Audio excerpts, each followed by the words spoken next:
नमस्कार, मैं हर्षित तिवारी। अब है न्यूज के 14 मई शुक्रवार दोपहर के बुलेटिन में आप सभी का स्वागत है। आइए देखते हैं आज की कुछ प्रमुख खबरें। इस बुलेटिन के प्रायोजक हैं आर के निवास बाय आर के डेवलपर्स। शानदार घर खरीदें अब अपने बजट में।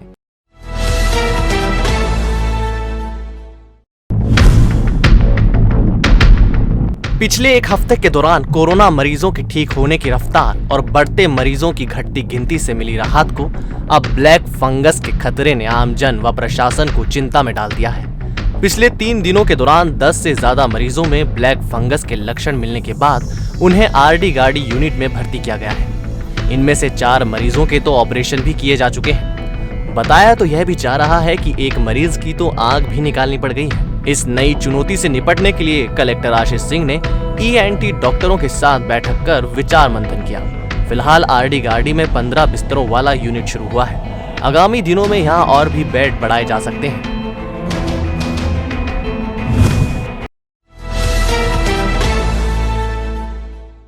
ऐसा लगता है कि सत्ता पक्ष से जुड़े नेताओं व उनके समर्थकों ने सरकार के ही बनाए कायदे कानून की धज्जियां बिखेरने का बीड़ा उठा रखा है।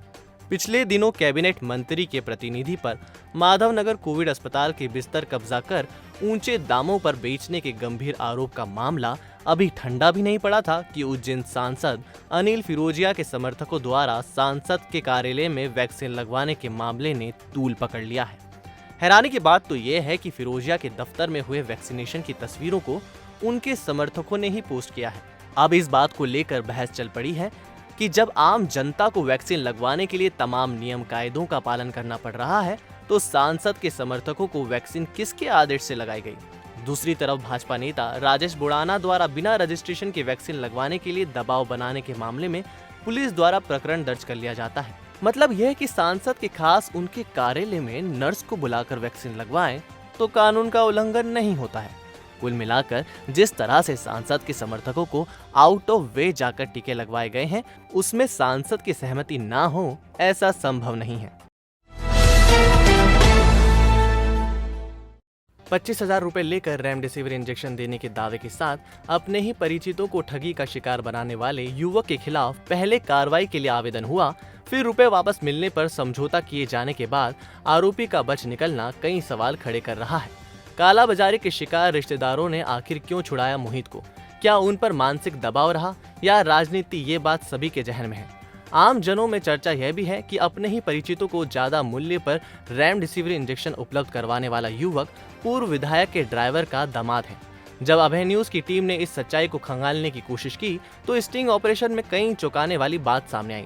बातचीत के दौरान कैद हुई संवाददाता से बातचीत में परिजनों ने क्या कहा ये आप खुद ही सुन लीजिए। दरअसल आरोपी की पत्नी ने फरियादी पक्ष पर आत्महत्या करने का ऐसा दबाव बनाया कि उन्हें अपनी शिकायत वापस लेनी पड़ी। ऊपर से दुर्भाग्य यह है कि जिस शख्स के लिए भारी कीमत देकर इंजेक्शन खरीदा था वह भी चल बसा। इस पूरे घटनाक्रम में इंजेक्शन की कालाबाजारी करने वाले मोहित पांचाल से यह तो पूछना ही था कि उसके पास रेमडेसिविर आया कहां से। रिश्तेदारी का मामला है ने क्या करें ने अपन ने बोला यार भाई के कहीं हो तो जैसा भी हो डॉक्टर बोले बात वो है और कुछ नहीं। तो मोहित दूसरा होता तो हम खुद भी फंसा देते। तो मोहित की मिसेस का क्या मैटर? अरे मामा बुआ की वो वहाँ बेने हैं। अच्छा, ससुराल में। हाँ। और इनका घर और हमारा घर पास में और समाज के ही हैं। अच्छा, तो मरने चली गई हो? मारो आदमी अगर फंसी जाए ना पुलिस आई जाएगा ना कहीं वही है तो हूँ यहाँ फांसी लेने मरो। तो बेने कीधु दादा काई रामा रोड करी रहा था इलाज करी रहा कि थम यो करी रहा तो कई इलाज करी रहा तो कहीं यहाँ आई अरे का काई कोनी अरे के पाया गया तो गया थम मत रोवो मना पाया ने और कमाऊंगा તમે એને મત ફસાડો બિચારાને। આપણે ગરજથી આપણે ગયા આપણું મરીજ बीमार થો ને કાં એ કરો।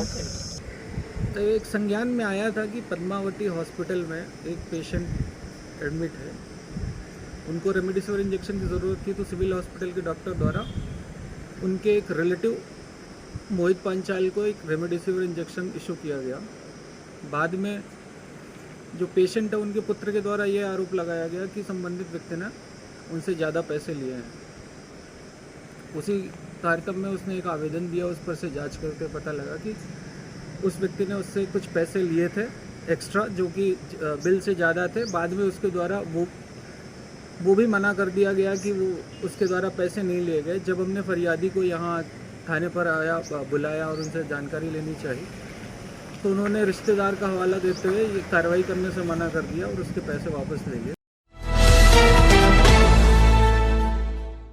मुस्लिम समाज ने शुक्रवार को ईद उल फितर का त्योहार मनाया। यह दूसरी बार है जब लॉकडाउन की अवधि में ईद मनाई जा रही है। मुस्लिमों ने अपने घरों में ही ईद की नमाज अदा की और फोन पर ही रिश्तेदारों को मुबारकबाद देकर ईद की खुशियां बांटी।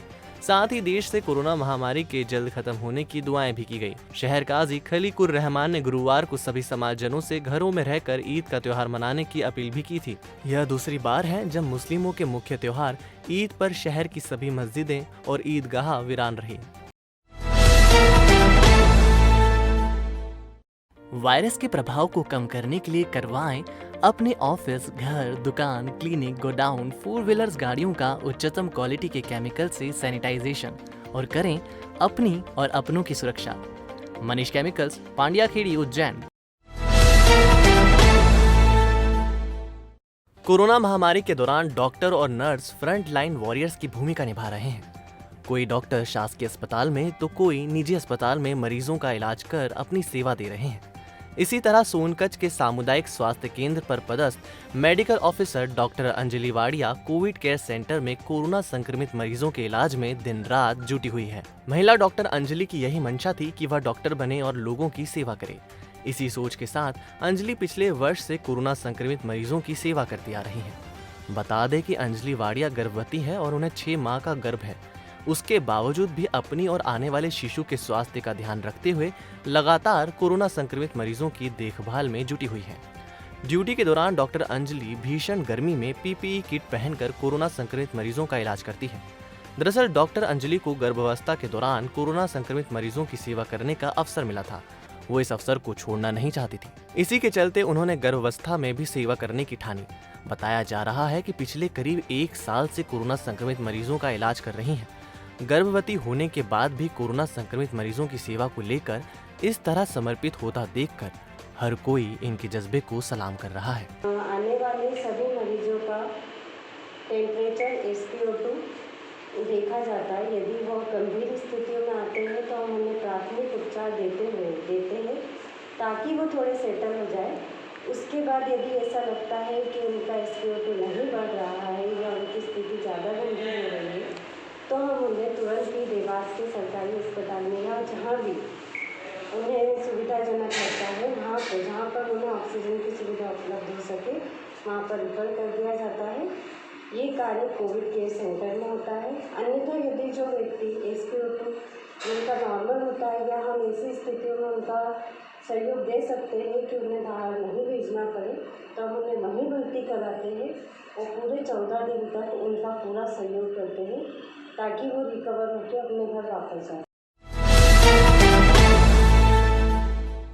ईद उल फितर पर्व को लेकर पुलिस ने गुरुवार शाम को फ्लैग मार्च निकाला। फ्लैग मार्च के दौरान लोगों को कोरोना संक्रमण की चेन तोड़ने को लेकर घरों में रहने की अपील की। साथ ही घरों में रहकर ईद का पर्व मनाने की भी लोगों से गुजारिश की।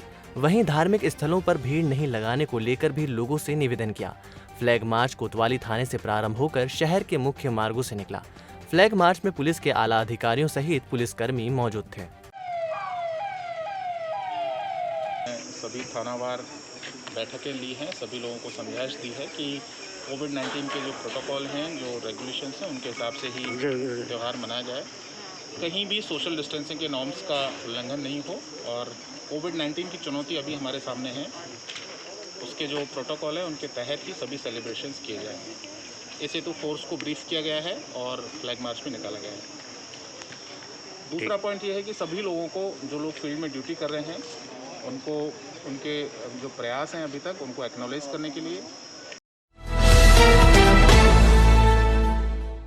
कोरोना महामारी के दौर में भारतीय जनता पार्टी सहायता के तौर पर बड़ी मुस्तैदी से जुटी हुई है। इसी के तहत उन्हेल में भारतीय जनता पार्टी युवा मोर्चा के बैनर तले उन्हेल कोविड सेंटर पर 100 भाप मशीनें वितरित की गई। राष्ट्रीय व्यापी अभियान सेवा ही संगठन के कार्य को मूर्त रूप देते हुए युवा मंडल के कार्यकर्ता अभी जाट ने जिला अध्यक्ष बोरमुंडला के नेतृत्व में उन्हेल कोविड सेंटर पर मौजूद चिकित्सकों की उपस्थिति में कोरोना संक्रमण से स्वस्थ होकर अपने घर लौट रहे मरीजों को स्टीम मशीनें भेंट की। इस मौके पर ब्लॉक मेडिकल अधिकारी डॉक्टर रेणुका मीणा, पूर्व मंडल अध्यक्ष नंदराम धाकड़, वीरेंद्र सिंह जाधव, अविनाश विपत, बाबूलाल खमोरिया, सतीश गहलोत मौजूद थे। इस दौरान युवा नेता अभी जाट ने बताया कि कोविड सेंटर से कोरोना की जंग जीत कर लौट रहे जरूरतमंदों को समय अनुसार भाप मिल सके, इसी के तहत आज स्टीम मशीनें भेंट की गई हैं और आगे भी इसी तरह भारतीय जनता पार्टी लगातार मदद सहयोग के लिए तत्पर तैयार है। भाप से जो है काफ़ी असर होता है कोविड पेशेंट में, उसको लेकर युवा मोर्चा द्वारा जो पूरा प्रदेश में अभियान चलाया जा रहा है, उसके तहत उन्हेल मंडल द्वारा 100 मशीन भाप की प्रशासन को उपलब्ध कराई गई है। और जो यहाँ पर कोविड पेशेंट जो पॉजिटिव होंगे, जो घर पर रहकर इलाज कराना चाहता है, उसको भी यहाँ के युवा मोर्चा कार्यकर्ता उपलब्ध कराएंगे।